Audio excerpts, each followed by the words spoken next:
안녕하세요. 꿈라디오 도윤에 오신 것을 환영합니다. 저는 남편과 단둘이 오붓하게 살고 있는 50대 여자로 오늘 이야기의 주인공입니다. 제 이야기를 적으려니 막상 어디서부터 시작해야 할지 모르겠네요. 현재 제 삶이 만족스럽지만은 않은 게 사실입니다. 비유하자면 제 가슴에 아주 큰 구멍이 난 듯한 기분이랄까요. 아마 이 구멍을 평생 안고 살아가야 할 테지만 그 구멍이 항상 아프고 불행하기만 한 건 아닙니다. 비록 그 구멍은 채워지지 않지만 그 구멍에 약을 발라주는 사람들이 있음을 느낍니다. 왜 제가 이 구멍을 안고 살아가는지, 누가 이 구멍을 채워주고 있는지 한번 이야기해볼까 합니다. 저는 10남매 중 맏딸이었습니다. 아무리 형제가 많던 옛날이라고 해도 10명이나 되는 자식이 있었죠. 자식이 10명이면 정말 누구 하나 없어져도 모를 정도입니다. 게다가 제가 맏딸이니 스트레스가 이만저만이 아니었습니다. 막내 동생들은 거의 제가 키운 셈이었습니다. 제가 중학생, 고등학생 때 아래로 3명이 더 태어났으니 부모님은 이미 위에 7명 키우느라 벅차셨고 나이 많은 저희가 막내들을 키웠습니다. 정말 하루하루가 난장판 그 자체였습니다. 아침에 눈 뜨는 것도 제 의지가 아니었습니다. 동생들 웃는 소리에 눈이 절로 떠졌죠. 그러면 누가 시키지도 않았는데 자연스럽게 일어나 동생을 안고 달래며 기저귀를 갈아주고 분유도 탔습니다. 그렇게 학교에 가서는 졸다가 학교가 끝나고 집에 오면 또 전쟁이 시작되었습니다. 아기들 똥기저귀 갈고 화장실 데려가 씻기고 흘리면 닦아주고 밥 먹이고 또 닦고 기저귀 갈고 분유 타고 애들을 달래다가 같이 잠들었습니다. 이게 제 일상이었습니다. 처음엔 동생들이 많은 게 당연하다고 생각했습니다. 아버지는 항상 너희들 서로가 복이야. 형제가 많다는 게 얼마나 좋은지 아냐, 고 말씀하셨죠. 그래서 애들이 나의 복덩어리들이라고 생각했습니다. 그러나 가끔은 동생들 기저귀를 빨면서 제 자신에게 짜증이 나기도 했습니다. 한 번은 외동딸인 친구를 사귄 적이 있었는데 남의 떡이 더 커 보이는 법이죠. 그 친구가 너무 부러웠습니다. 부모님의 온 신경이 온전히 그 친구에게만 쏟아지고 집은 조용하고 예쁜 것들로 가득 차 있는 게 정말 부러웠습니다. 하지만 저희 집에 돌아오면 한숨만 나왔습니다. 그래도 어쩌겠습니까? 제가 장녀인데 장녀의 인생을 어디 가서 바꿔달라고 할 수도 없으니 그냥 꿋꿋이 참고 견뎠습니다. 학창 시절에 공부한 기억이 없습니다. 그냥 동생들만 키운 것 같습니다. 어머니는 미안해하셨지만 어쩔 수 없었죠. 아버지가 돈 버느라 바쁘셨으니 제 손이라도 빌리셔야 했습니다. 경자야, 너는 나중에 좋은 엄마가 될 거야. 좋은 사람, 훌륭한 사람이 될 거야. 너무 고맙다. 어머니의 이 말씀 덕분에 더 힘내서 동생들을 돌볼 수 있었습니다. 그래도 알아주는 사람 하나 있어야 살림이 좀 더 수월하고 할 만하죠. 형제가 10명이나 되는데도 가난하지 않게 살게 해준 아버지께는 정말 감사드려요. 아버지께서는 정말 죽어라 일하셨거든요. 형제가 5, 6만 되어도 학교 못 다니고 밥 굶는 애들이 많았는데 우리는 그러지 않았습니다. 저는 고등학교까지 졸업할 수 있었죠. 제가 동생들에게 많이 희생해서 그런지 바로 아래 동생들은 철이 일찍 들었습니다. 바로 아래 남동생은 공부를 아주 잘해서 서울에서 대학까지 다녔고요. 그 밑에 여동생은 고등학교에 들어갔다가 그만두고 공장에서 일을 했습니다. 저는 어머니와 반반 나눠서 살림을 도맡아 했으니 학교와 집을 오가며 애들을 돌보고 살림을 했습니다. 그렇게 고등학교까지 졸업했고 이후에도 별로 달라지는 건 없었죠. 제가 담당하고 있던 일이 많았기에 일을 하기가 애매한 상황이었습니다. 그래서 좀 더 본격적으로 살림을 하게 되었고 정말 손에 물이 마를 새 없이 움직였던 것 같습니다. 막내 동생은 저와 17살 차이가 납니다. 제가 20살 때 그 동생은 겨우 3살이었어요.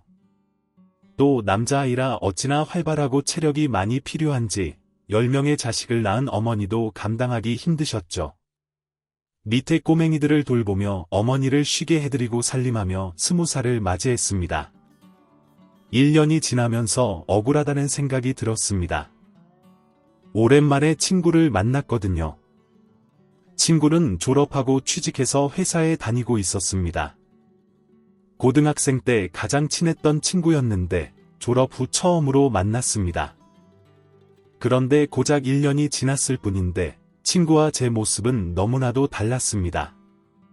친구는 예쁜 구두를 신고 짧았던 단발머리를 어깨 아래까지 길러 머리띠를 하고 무릎이 드러나는 깔끔한 치마에 작은 손가방을 들고 약간의 화장도 하고 있었습니다.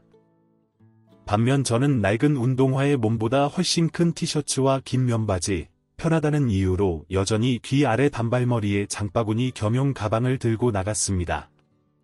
서로 집안 사정을 다 알고 비밀이 없을 만큼 친했던 친구였는데 갑자기 너무 멀게 느껴졌어요. 친구가 딱히 내색은 안 했지만 무슨 생각을 했는지는 모르겠습니다. 하지만 저는 자꾸만 움츠러들고 억울하고 속상하며 부끄러워졌습니다. 그날 친구와 헤어지고 집에 돌아가는 내내 많은 생각이 들었습니다. 나 이렇게 살아도 괜찮은 걸까 하는 생각이었죠. 머릿속엔 물음표만 가득한 채 집에 도착했고 저를 반겨준 것은 하루 사이에 쌓인 집안일과 꽉 찬 시끄러움 뿐이었습니다. 이대로는 안 되겠다 싶더라고요.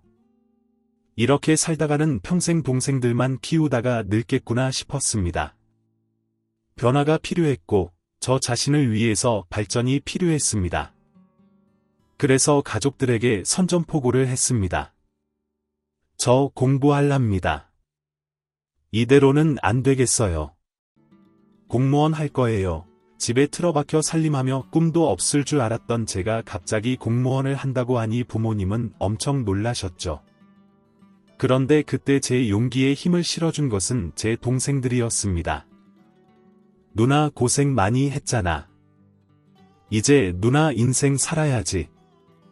맞아. 언니 이제 21살인데 언니 공부해.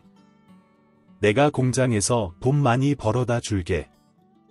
부모님도 처음에는 어리둥절해 하시다가 제 꿈을 응원해 주셨습니다. 그때부터 정말 그 시끌벅적한 집에서 죽어라 공부를 했습니다. 꼬맹이들이 찾아와도 방문 틀어 잠그고 공부만 했고 평일 아침에는 무료 독서실에 가서 공부했습니다. 정신없는 제 인생에서 공부라는 것은 참 크나큰 모험이었습니다. 하루도 조용할 날이 없었으니까요. 아무도 눈치 안 줬지만 괜히 눈치도 많이 보고 마음고생도 많이 했습니다. 학창 시절에도 공부를 해본 적이 없어서 어려움이 많았지만 2년 동안 독하게 마음먹고 공부한 끝에 저는 공무원 시험에 합격했습니다. 그리고 곧바로 밑에 남동생이 있는 서울로 향했죠. 저는 경기도에 살았거든요. 첫 근무지 배정이 서울로 났는데 다행히 남동생이 살고 있는 자취방 인근이어서 그쪽으로 가게 되었습니다. 그리고 저는 첫 직장에서 지금의 남편을 만나게 되었죠. 저보다 1년 선배였던 남편을 본 순간 첫눈에 반하고 말았습니다. 그래서 제가 엄청 쫓아다녔어요. 나이도 어린 애가 안지 얼마 안 됐는데 냅다 들이대니까 엄청 당황스러웠을 겁니다. 그런데 진짜 보자마자 이 사람이랑 결혼하겠구나라는 생각이 들더라고요. 이건 인연이다 싶었고 알게 된 지 한 달 만에 제 마음을 표현하고 졸졸 쫓아다녔습니다. 일하던 동사무소 사람들도 제가 남편 좋아하는 거 다 알고 있을 정도였어요. 영준 씨, 왜 경자 씨 마음 안 받아줘? 저렇게 적극적인데 이제 받아줄 때도 되지 않았어? 동료들이 저희를 엄청 놀렸습니다. 둘이 잘해보라고 하면서요. 그런데 저희 남편은 엄청 신중한 성격이거든요. 낯선 사람에게는 마음을 잘 안 열고 결정할 때도 2번, 3번 고민하는 사람입니다. 저랑은 완전 딴판이죠. 하지만 그렇다고 해서 제 마음을 꺾을 수는 없었습니다. 제가 끈질기게 마음을 표현한 끝에 근무 시작하고 4개월쯤 되었을 때부터 연애를 시작했습니다. 아직도 그때가 참 새록새록해요. 매번 제가 고백하다가 그날은 남편이 갑자기 같이 저녁 먹자고 하더니 집 가는 길에 저한테 고백했거든요. 낙엽이 길에 가득 깔린 가을이었습니다. 날은 선선했지만 저희 마음만은 아주 뜨거웠죠. 아무튼 그렇게 저희의 연애가 시작되었습니다. 사내 연애라고 하죠. 그리고 그 사내 연애는 원래 동료들이 다 알게 되잖아요. 저희도 마찬가지였습니다. 같이 일하는 분들이 저희가 만나는 것을 다 알고 엄청 축하해 주셨죠. 점심시간에도 저희 둘이 밥 먹으라고 배려해 주셨습니다. 저희 둘 빼고는 다들 나이가 좀 있으셨던 분들이고 대부분 기혼자셨기에 더욱 저희에게 애정을 주셨던 것 같습니다. 남편의 진중하고 차분한 성격이 참 마음에 들었고 처음 생각했던 것처럼 이 남자랑 결혼해야겠다고 마음먹었습니다. 만난 지 2달 만에 저희 부모님께 인사드렸고 또 한 달 뒤에는 대전에 계신 남편 부모님께 인사드리러 갔습니다. 누가 말릴 새도 없이 모든 게 빨랐습니다. 순식간에 활활 타오른 저희는 결혼도 아주 빨리 했죠. 사귀기로 한 지 딱 1년째 되던 가을에 저희는 결혼식을 올리고 부부가 되었습니다. 모든 게 좋았습니다.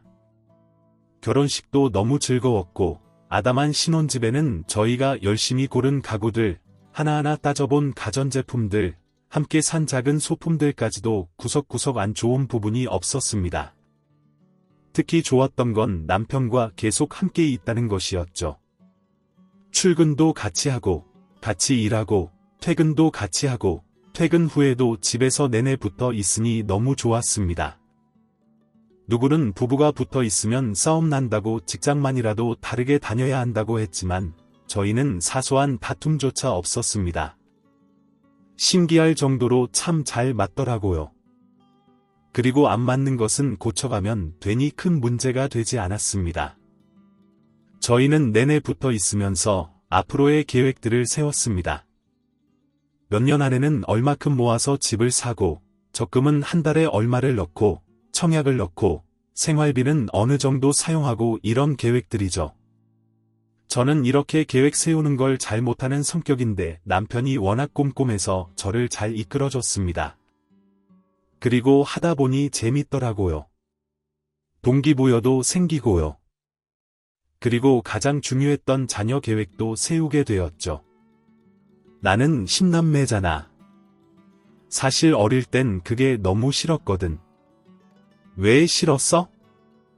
부모님이 사랑을 10인분으로 나눠야 했기도 했고 나는 뭐든 희생하는 입장이었으니까. 그래서 불만이 많았지.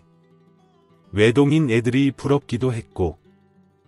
그렇구나. 그럼 한 명만 낳고 싶어? 아니 절대. 나는 우리 형제만큼은 아니지만 그래도 3명 정도 낳고 싶어. 어릴 땐 싫었는데 크고 보니까 가족만 한 게 없더라고. 많으니까 유대감도 더 강한 것 같고 시끌벅적한 것도 좋아. 그래서 3명이나 4명 정도면 좋겠다고 생각해. 그렇구나. 오빠는 어땠어? 오빠는 외동으로 자랐잖아. 나는 외동인 게 너무 싫었어. 같이 놀아줄 형제가 없어서 외롭기도 했고 부모님이 같이 가게 하셨으니까 조용한 집이 너무 외로웠어. 그래서 나도 경자 내 말대로 많이 낳고 싶어. 3명이나 4명. 너무 좋네. 나 더 열심히 일해야겠다. 남편과는 자녀 계획을 세우는 것도 마음이 잘 맞았습니다.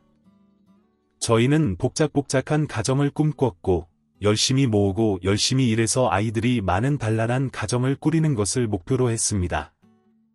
그래서 서둘러 아이를 낳기로 했습니다. 제가 공무원이었지만 그 당시에는 공무원이라고 별반 다를 게 없었거든요. 아이를 낳는 순간 직장은 끝이라고 생각했습니다. 제가 다니던 곳에서도 자녀가 있는 여자 직원이 2명밖에 없었는데 그분들은 항상 위축되어 있고 눈치를 보며 일하셨습니다. 그분들이 저에게 이렇게 말씀하셨습니다. 아이 빨리 낳고 다른 살 길을 찾아라. 자격증을 따거나 사업을 하라고 조언해 주셨죠. 직장에 다니면서 아이에게도 미안하고 남편과 직장에도 눈치 보이며 복직이 안 되는 경우가 많다고 하셨습니다. 어떻게 공부해서 이룬 공무원 자리인데 이렇게 놓칠 수는 없었습니다. 그래도 한 살이라도 더 어릴 때 직장에서 받아주지 않을까 싶어 일찍 아이를 낳고 일찍 복직하기로 한 것이었죠. 저는 제 가정도 중요했지만 제 삶도 중요했거든요.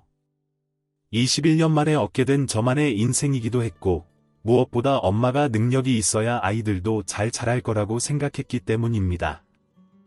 그리고 만약 복직이 안 되더라도 빨리 다른 살 길을 찾으려면 젊어야겠다고 생각했습니다. 그래서 저희는 결혼과 동시에 아이를 가지려고 노력했습니다. 결혼 초에는 연애 초반처럼 눈만 맞아도 불탈 때잖아요. 그래서 아이도 빨리 생길 줄 알았습니다. 저희 어머니가 10명의 자녀를 낳으셨으니 저도 그렇게 아이가 잘 생기지 않을까 하는 생각이 있었죠. 그런데 그건 생각보다 힘들고 더욱 모험 같은 일이었습니다. 6개월이 되어도 소식이 없어서 병원에 가서 남편과 함께 검사를 받았습니다. 하지만 정상 이상으로 저희에게는 아무런 문제가 없었습니다. 1년이 되도록 아이가 안 생기자 시어머니가 부적을 써주시기도 했습니다. 하지만 아무 소용이 없었습니다. 저희에게 아이는 생기지 않았습니다. 처음엔 열정이 불타올랐는데 갈수록 마음이 불안해졌고 1년 반쯤 되었을 때는 체념하게 되었습니다. 우리 팔자에 아이는 없는 게 아닐까 생각하기도 했고 뭐가 잘못된 건지 답답하기도 했습니다. 그렇게 남편과 둘 다 마음을 비웠을 때쯤 결혼한 지 2년이 지난 해였습니다. 저희에게 드디어 그토록 기다리던 아이가 생겼습니다. 정말 기적 같은 일이었습니다. 마음을 너무 비웠기에 아이가 생겼다는 걸 알고 무척 놀랐습니다. 하지만 놀람은 잠시였고 눈물이 날 정도로 기뻤습니다. 저희 부부는 갖은 노력 끝에 생긴 이 아이를 지키기로 다짐했습니다. 그래서 바로 직장을 그만뒀습니다. 원래는 배부르기 시작하는 너댓 개월쯤에 말씀드리고 버티다가 쉬려고 했거든요. 결혼 초에 남편과 그렇게 계획했었죠. 그런데 이제 계획이고 뭐고 그때는 다 나 몰라라 했습니다. 아이를 지켜야겠다는 생각뿐이었죠. 바로 직장을 그만두고 집에서 태교에 전념했습니다. 시어머니와 어머니가 몸에 좋다는 거 엄청 해다가 주셨고 동생들은 클래식 테이프를 사다 주고 바느질이 태교에 좋다면서 잔뜩 사왔었죠.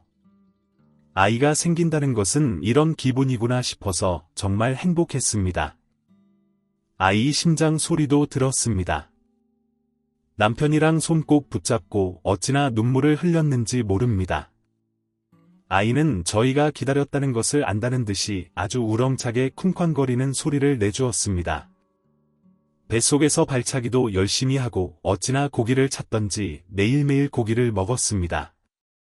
입덧도 했고 판도 선다로 엉덩이 뼈가 너무 아파서 누워있는 것도 고통스러울 때도 있었지만 그마저도 모든 게 감사하고 감격스러웠습니다. 그렇게 임신 8개월이 되었습니다. 원래 동네에 있는 산부인과를 다녔거든요.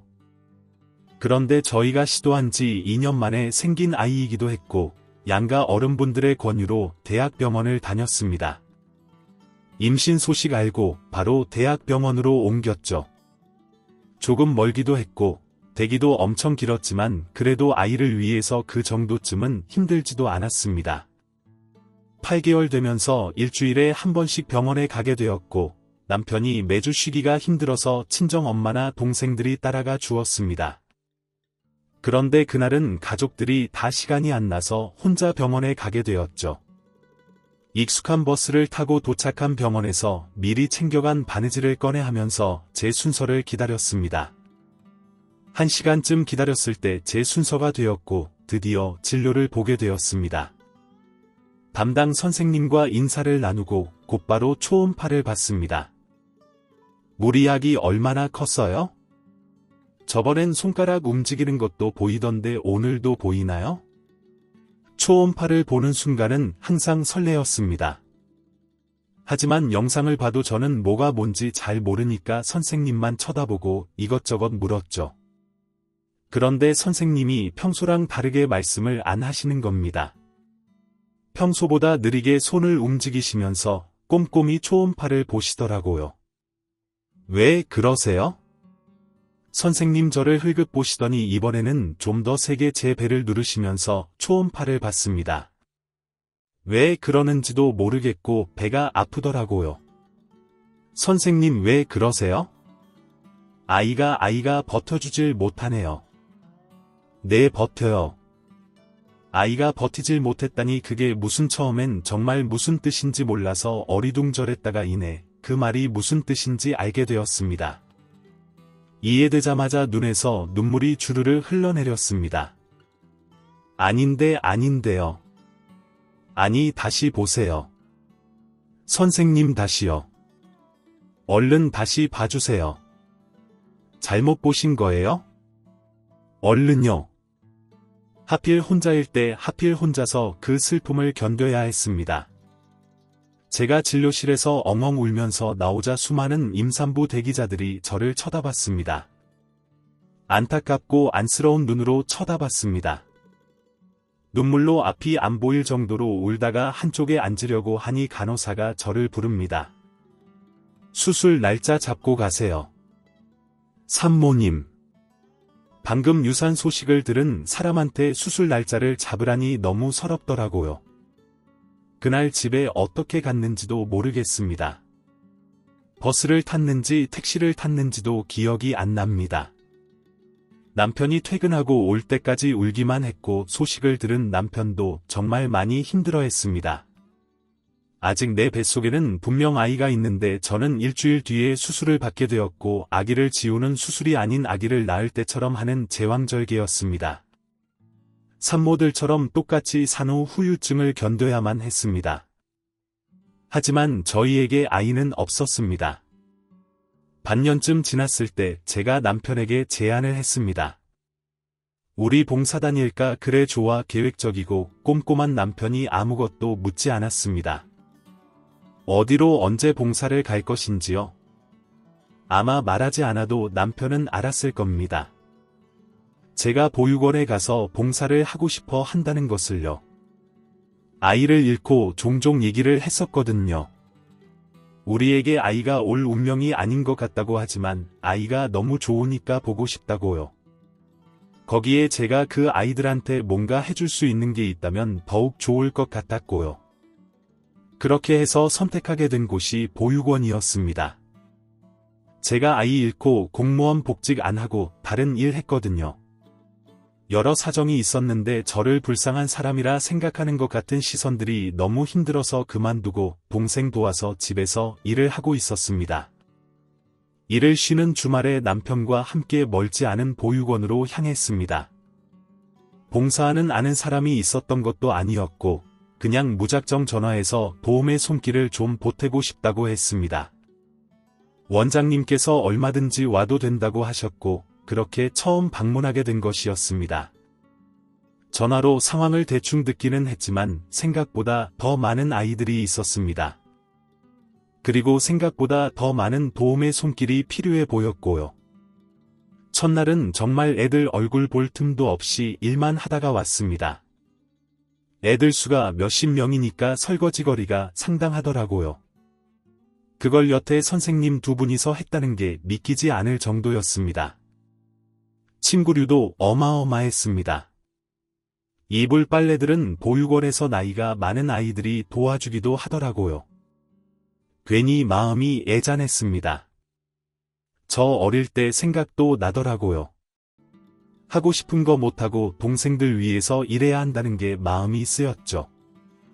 그 이후 저희 부부는 매주 주말마다 보육원에 방문했습니다. 처음 방문하고서 다음날 몸살이 날 정도로 힘들었지만 그럴수록 더 자주 가야겠다는 생각이 들더라고요. 나중엔 그렇게 일하는 게 기쁨이었습니다. 이렇게라도 애들을 볼 수 있는 것에 정말 복받았다고 생각하고 일했습니다. 그렇게 반년쯤 일했을 때부터 자꾸 눈에 밟히는 아이가 생겼습니다. 그 아이는 2살 된 남자아이였습니다. 말이 2살이지 태어난 지 10개월밖에 안 된 아이였습니다. 제가 처음에 보육원 방문했을 때 이렇게 작은 아이도 있나 놀랐습니다. 그때는 고작 생후 4개월 때였거든요. 100일 막 지난 아이였죠. 이 아이는 어떻게 생후 한 달쯤 되었을 때 요 앞에 놓여져 있었어요. 어머, 어떻게 그런 작은 목소리로 배고프다고 낑낑 우는 걸 제가 데리고 들어왔죠. 원장님께 첫날 그 말을 듣고부터 그 아이한테 마음이 많이 갔습니다. 어린아이가 어쩌다가 여기 오게 되었을까 안쓰럽기도 했고, 그럼에도 불구하고 건강하게 자라주는 게 기특했습니다. 제가 보육원 봉사 시작하고 6개월쯤 되었을 때 아이가 10개월이었는데 그때부터 잡고 일어서기 시작했습니다. 6개월이라는 시간 동안 이 아이가 성장하는 것을 직접 제 눈으로 다 본 거잖아요. 그게 너무 신기하더라고요. 일주일마다 얼굴도 바뀌어 있고 쑥쑥 자라고 점점 뭔가를 하나씩 해내는 게 진짜 신기하고 경이로웠습니다. 뭐든지 잡고 일어서려고 다리랑 손가락에 힘을 꽉 주는데 어느 날은 제 손가락을 꽉 쥐고서 일어서더라고요. 그리고 고개를 들고 제 눈을 뚫어져라 쳐다보는 겁니다. 그 순간 뭐랄까 뭔가 말로 설명하기 어려운 느낌이었습니다. 가슴이 막 저리고 뭉클하면서도 설레이는 기분이랄까요?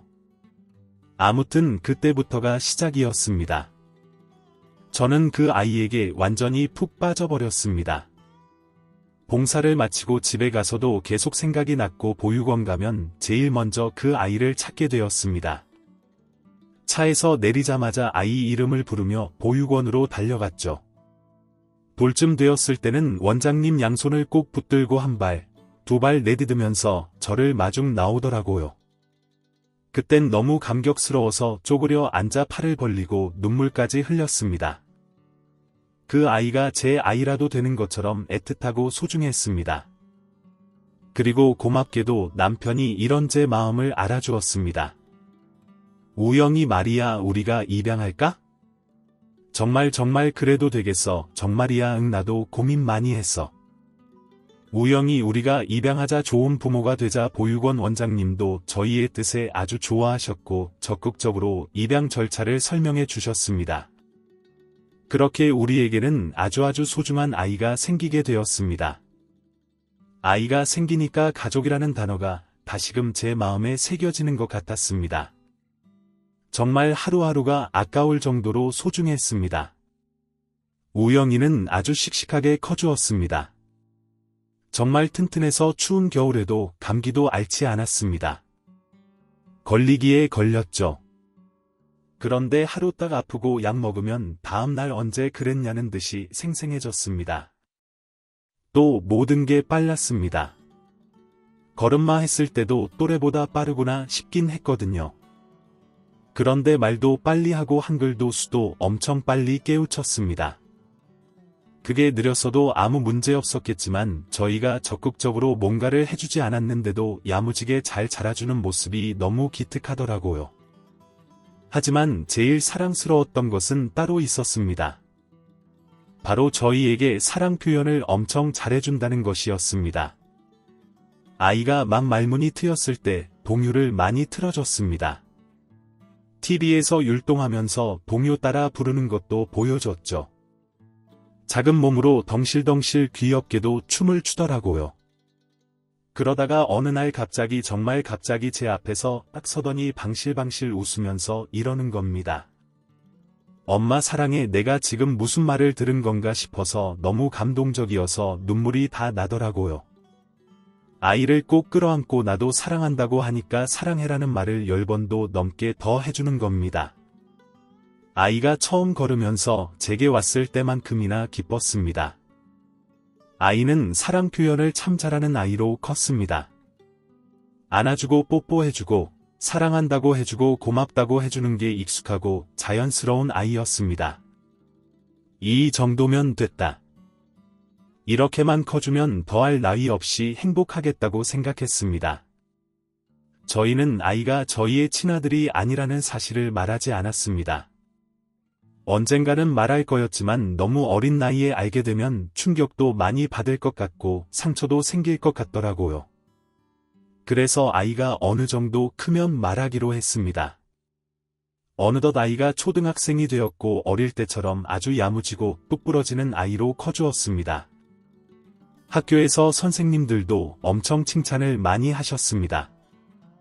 우영이는 어떻게 그렇게 글짓기를 잘해요? 일기도 너무 잘 써오고 자기 생각도 똑부러지게 말해서 다른 선생님들도 신기해하셔요. 이번에 초등학생 글짓기 공모전 한번 나가볼까 싶어요. 어머니 이번에 우영이가 학교 회장 된 거 아시죠? 거의 몰표로 우영이가 뽑혔어요. 정말 자랑스러우시겠어요? 어머니 엄청 자랑스러웠습니다. 저희 앞에서는 마냥 아기 같고 애교도 많은 아이가 학교 생활을 그렇게나 잘해주다니 정말 대견했죠. 눈에 넣어도 아프지 않을 제 아들을 키우던 어느 날이었습니다. 아이가 초등학교 6학년이 되었고 친구들한테도 인기가 많고 선생님들도 예뻐했던 저희 아이가 전교회장이 되었죠. 그런데 어딜 가나 꼭 남 잘되는 꼴 못 보는 사람들이 있잖아요. 그게 차라리 아이 또래였다면 아이가 무시하고 지나갔겠지만 저희 주변에 있던 그런 야근 사람들은 아이가 아닌 어른이었습니다.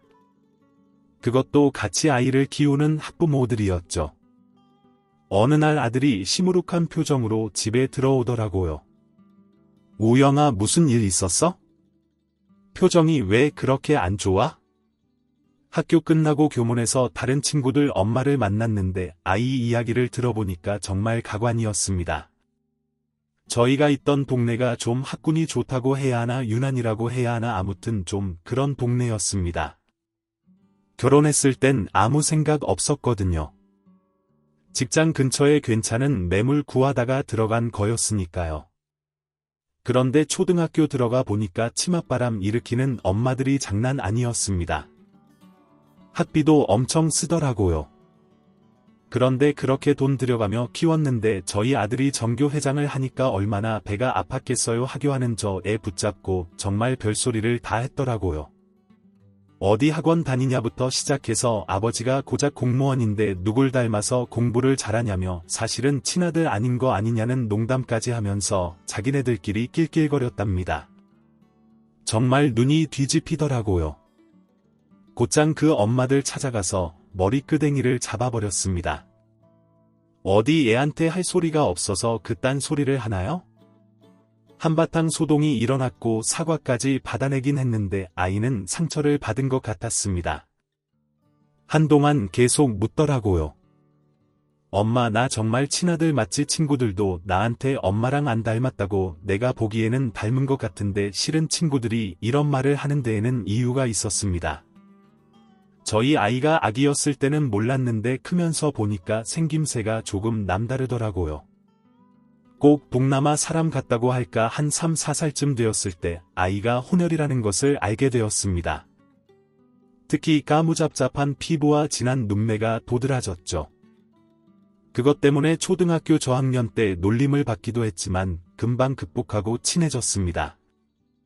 그러니까 그 엄마들도 아이 친구들도 진짜 친아들이 맞냐고 할 법했죠. 남편과 진짜 많이 고민했습니다. 지금이 말할 때인가에 대해서요.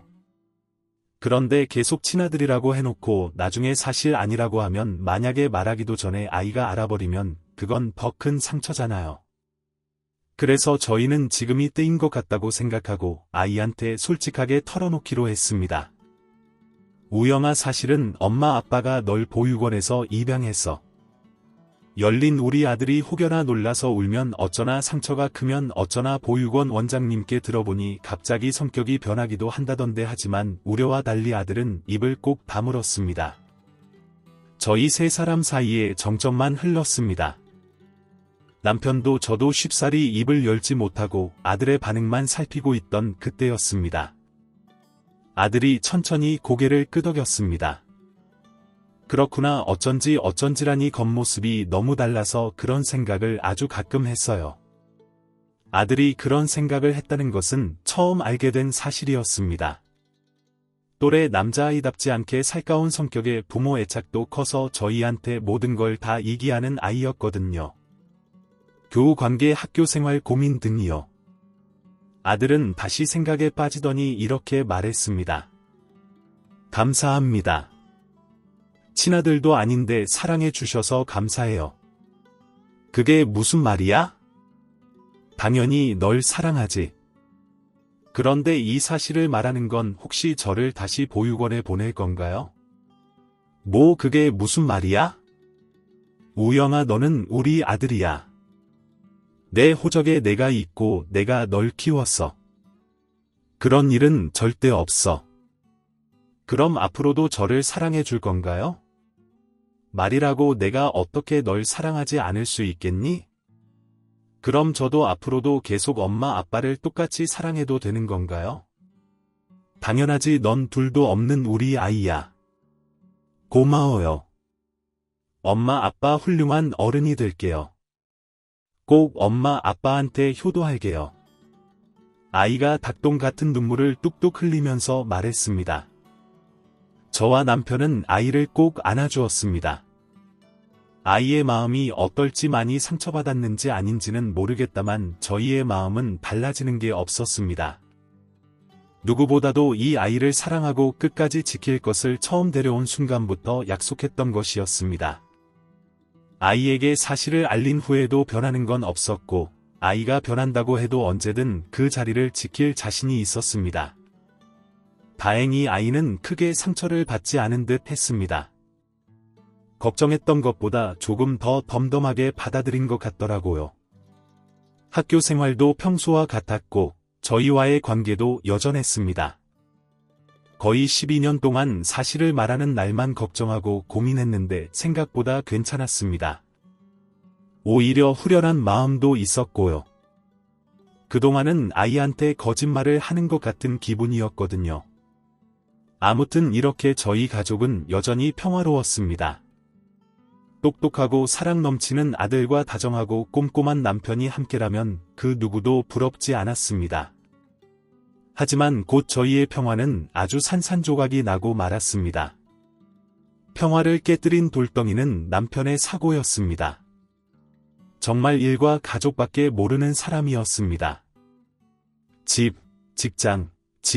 직장만을 오갔고 유일한 취미는 주말에 요리를 하는 것이었습니다.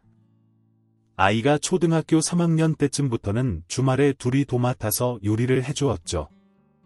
빈대떡 같은 핫케이크도 덜 익은 짜파게티도 모두 행복하고 재미있었습니다. 이렇게 집과 직장만 오가던 사람이 정말 법 없이도 살 만큼 아주 착한 저희 남편이 매일 오가던 그 길에서 교통사고를 당했습니다. 신호등 없는 길에서 신호 안 지키는 오토바이 피하려다가 차가 한 바퀴를 돌았고 하필 그 길을 걸어가던 남편이 정말 어이없게도 그 자리에서 세상을 떠나게 된 것이었습니다. 그날 아침에도 잘 다녀오라는 인사를 했습니다. 그 전날 주말에도 남편이 해준 김치찌개를 먹었습니다. 그랬는데 남편이 한순간에 사라져버린 겁니다. 너무 억울해서 미칠 것 같더라고요. 아들도 큰 충격에 빠졌고 저희 모자한테 정말 힘든 시간들이었습니다. 그런데 더 힘든 건 뭐였냐면 저희 편이 아무도 없다는 겁니다. 사실 저희 시댁에서 저희 아이 입양한 걸 썩 좋아하지 않았거든요. 그런데 남편 장례식장에서 시어머니가 그러더라고요. 너는 내가 정말 왜 그러니? 새끼도 못 낳아 남편도 죽여 무슨 기구한 팔자를 가지고 태어났길래 이 모양 이 꼴이야. 내 아들 어쩔 거야? 내 아들 살려내. 자식 잃은 슬픔은 이해하지만 제 아들이 보는 앞에서 어떻게 그렇게 말을 할 수 있나요? 제 옷자락까지 잡아 끌며 언성을 높였던 시어머니는 그날 이후로 연락을 뚝 끊었습니다. 제가 연락을 드려도 받질 않으시더라고요. 그런데 이렇게 저와 제 아들 편을 안 들어준 건 시댁뿐만이 아니었습니다. 저희 친정까지 그랬죠. 장례식장에서 아들이 잠든 늦은 밤 친정 식구들하고 늦은 저녁밥을 먹고 있었습니다. 그런데 갑자기 저희 어머니가 그러더라고요. 너 우영이는 어쩔 거니? 뭐려? 다시 데려다 줘야지. 그럼 내 자식도 아닌 걸 혼자 키우려고 했니? 엄마, 그게 무슨 말이야? 우영이 내 자식이지. 내가 입양했잖아. 너무 갑작스러워서 이게 대체 무슨 말인가 싶어서 숟가락을 내려놨는데 가족들 눈빛이 다 어머니 말에 동의한다는 눈빛이었습니다. 뭐야? 지금 너네 다 우영이를 진짜 조카라고 생각 안 한 거야? 누나, 요즘엔 파양하는 것도 간단하대. 누나, 이렇게 됐으니까 그냥 싹 다 잊고 새로 시작해. 뭐 나이 먹었다고 시집 못 가나? 너 그게 무슨 소리야? 너 미쳤어. 진짜 소름이 끼쳤습니다. 다들 제정신이 아닌 것 같았습니다. 그 자리에서 친정 식구들 싹 다 내쫓아버렸습니다. 그리고 그때부터 아들과 둘이 험난하게 살아가기 시작했죠. 졸지에 과부되어서 시댁 친정 다 잃게 된 저는 일단 먹고 살 궁리를 해야 했습니다. 제게는 소중한 제 자식이 있었으니까요. 나이도 어느 정도 차서 새로운 일 구하는 게 마땅치가 않더라고요. 그래도 따지고 보면 30대였는데 말이죠. 끝자락이긴 했지만요. 아무튼 그때부터 저는 파출부 일을 하게 되었습니다. 보통 식당 파출부를 나갔습니다. 인력사무소에서 소개해주는 음식점 나가서 주방에서 일을 했죠. 젊을 때에도 식당 아르바이트 같은 건 한 번도 안 해봤던지라 나이 먹고 진짜 욕 많이도 먹었습니다. 저보다 어린 사장님한테 매일 혼나가면서 일 배웠고 매일같이 아들 생각만 하면서 아득바득 이갈고 살았죠. 아들도 마찬가지였습니다. 남편 죽고 나서 정말 하루에 밥 한 끼도 못 먹을 정도로 힘들어하더니 제가 이 약 물고 살아가니까 아이도 자극을 받은 건지 점점 돌아오더라고요. 이전과는 달랐지만 우리에게도 다시 평범한 일상이 돌아왔습니다. 어쩐지 아들은 남편이 떠난 후에 더 악착같이 공부를 하는 것 같았습니다. 그때가 아들이 중학생 때였거든요. 중학교 1학년 때부터 친구랑 같이 동네 공부방 다니고 싶대서 보내줬는데 공부를 곧 잘하긴 했습니다. 반에서 5등 정도 했으니까 잘했죠. 그런데 남편 그렇게 되고 난 뒤에는 주말에도 책상 앞에 앉아서 공부하더니 반 1등을 해냈습니다. 우영아, 좀 쉬엄쉬엄해. 네 엄마, 여기까지만 하고요. 안 힘들어. 요즘 엄청 열심히 하네. 찾아보니까 변호사 되려면 공부 잘해야 한다고 하더라고요. 그래서 이번 시험에서 전교 1등이 제 목표예요. 그날 아이의 꿈을 알게 되었습니다. 변호사가 되고 싶다고 하더라고요. 그 전까지는 원래 우주 비행사, 비행기 조종사 이런 거였거든요. 물어보지 않아도 아이가 왜 변호사로 꿈을 바꿨는지 알 수 있었습니다. 사실 남편이 사고당하고 사건이 좀 심각해져서 소송까지 가게 되었었거든요. 억울하게 사고당한 우리 남편인데 오토바이 운전자고 차 운전자고 아무 잘못 없다고 하더라고요. 그런데 정말 명백하게 오토바이 운전자의 잘못이 있었단 말이죠. 그런데 그 사람이 좀 있는 집 사람이었는지 변호사를 3명을 데려오더랍니다. 10마디씩만 해도 30마디인데 국선 변호사 쓴 저희가 어떻게 이기겠어요? 그때 아들의 꿈이 바뀌었나 봅니다. 훌륭하고 정의로운 변호사가 되어서 힘든 사람들한테 도움을 줄 거라고 하더군요. 말없이 아들의 꿈을 응원했습니다. 그리고 제게 새로운 목표가 생겼죠. 아들 고등학생 되면 대형 학원 보내주기, 대학교 등록금 마련하기. 그때부터는 뭐 정말 세월이 어떻게 흐르는지도 모르게 밤낮도 없고 주말도 없이 일만 하고 살았죠. 아들도 정신없는 학창시절을 보냈고요.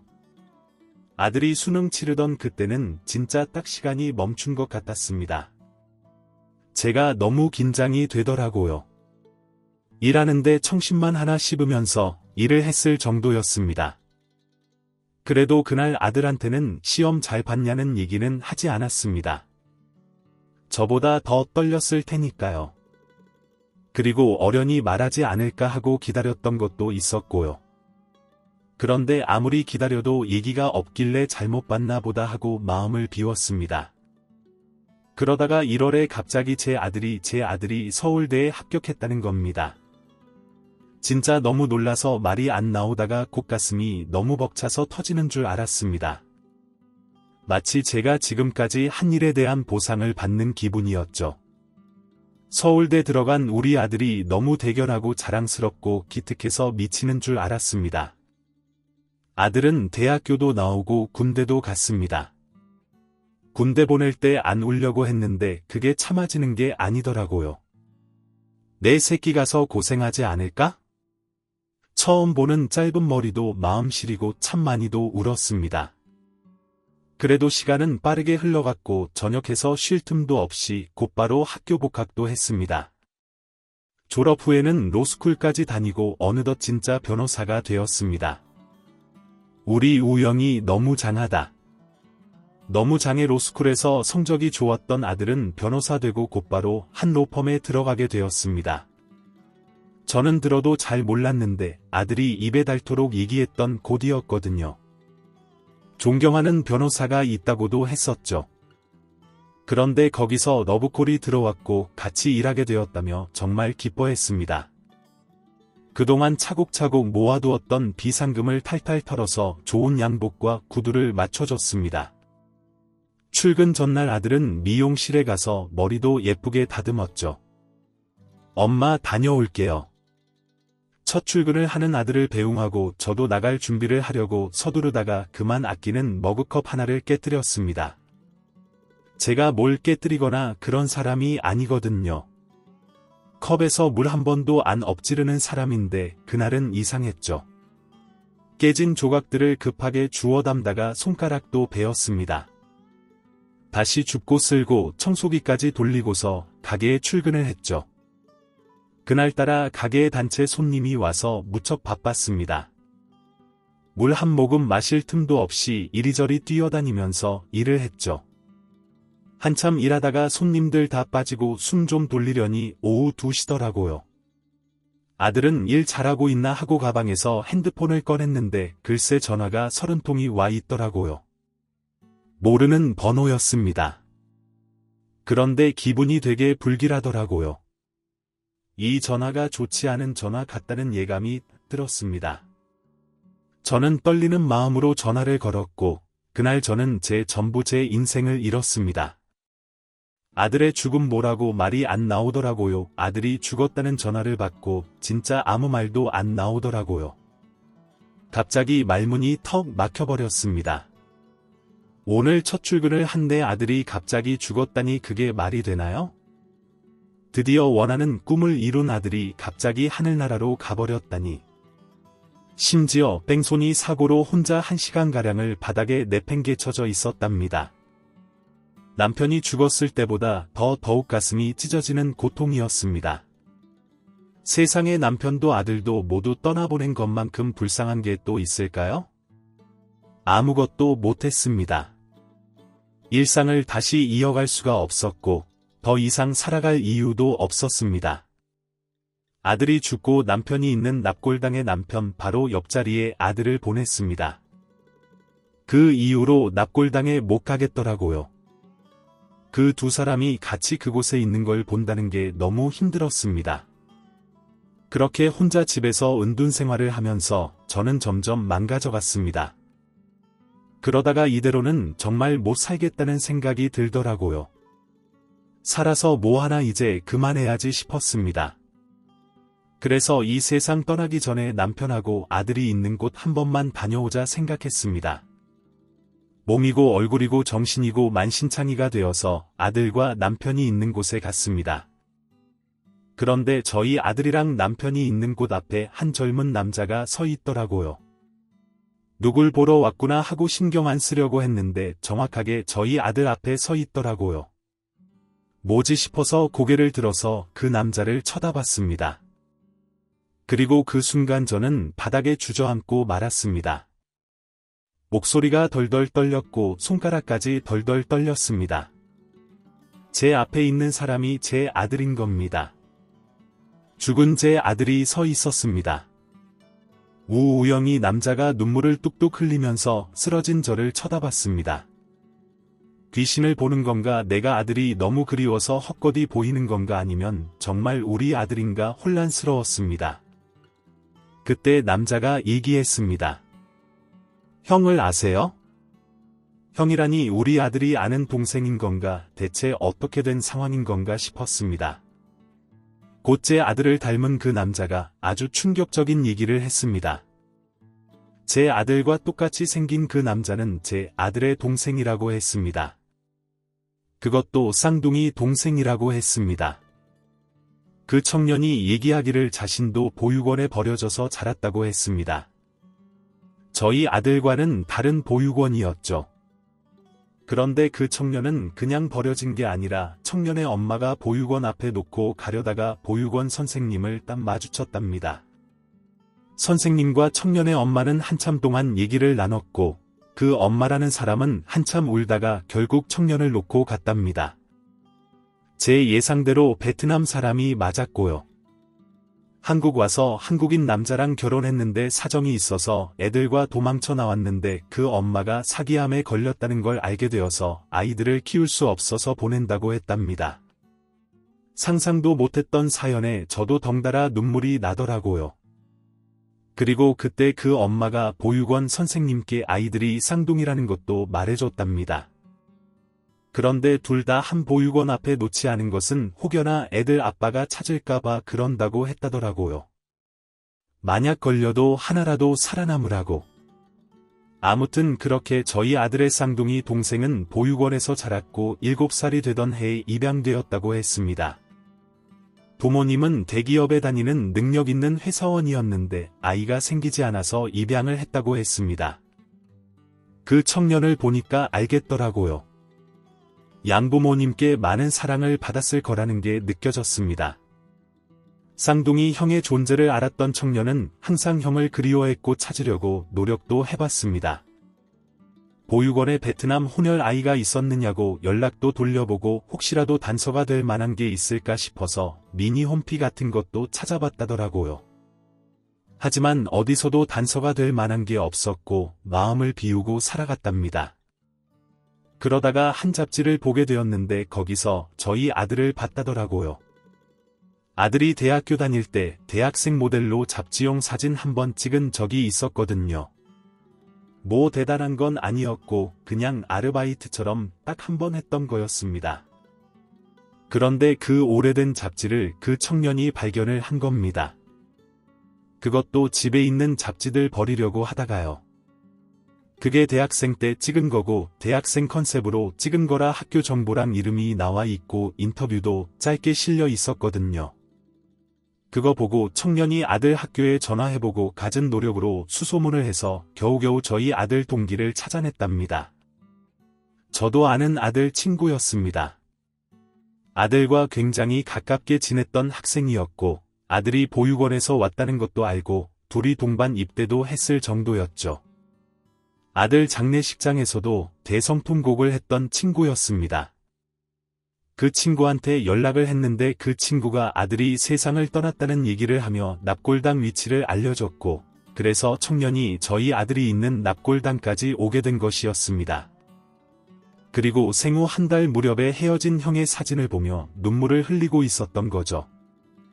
그 청년과 한참 동안 아들의 사진을 보다가 헤어졌습니다. 기분이 이상하더라고요.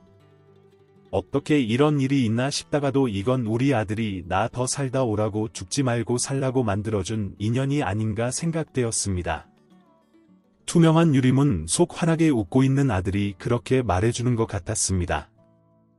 그래 우리 아들이 그러라고 하면 그래야지 하는 마음이 들더라고요. 그날 집에 가서 돼지우리 같은 집을 싹 치웠습니다. 밤새 정리하고 청소를 했습니다. 아주 반짝반짝 눈이 부실 정도로요. 우리 남편이랑 아들이 온전히 다 못 살고 죽은 이 삶을 나라도 살아야겠구나, 내가 대신 살아야겠구나 싶었습니다. 그리고 제가 해야 될 일이 뭔지 정확하게 알겠더라고요. 그날 이후 저는 서울에서의 모든 걸 정리했습니다. 집도 가구도 싹 다 정리하고 옷 몇 개 든 트렁크 하나 끌고 아들을 처음 만났던 곳으로 향했습니다. 바로 보육원이었죠. 그 안에서 저는 평생을 봉사하고 평생 힘든 아이들을 보살피며 살기로 마음먹었습니다. 그리고 지금 저는 제가 마음먹은 것을 잘 실천하고 있는 중입니다. 사랑받기에 마땅한 이 소중한 아이들을 제가 할 수 있는 최선을 다해서 아껴주고 있습니다. 이 아이들이 나중에는 어떤 사람이 되건 입양이 되건 안 되건 그래도 인생에 사랑받았던 순간에 있었구나라고 생각했으면 좋겠습니다. 그렇게 되기까지 많이 노력할 거고요. 남은 삶 이렇게만 쭉 살다가 내 사랑을 모두 다 줬을 때 그때 남편이랑 아들 곁에 가고 싶습니다. 지금까지 사연 들어주셔서 감사합니다. 사연이 재미있으셨다면 구독과 좋아요를 눌러주세요. 감사합니다. 안녕히 계세요.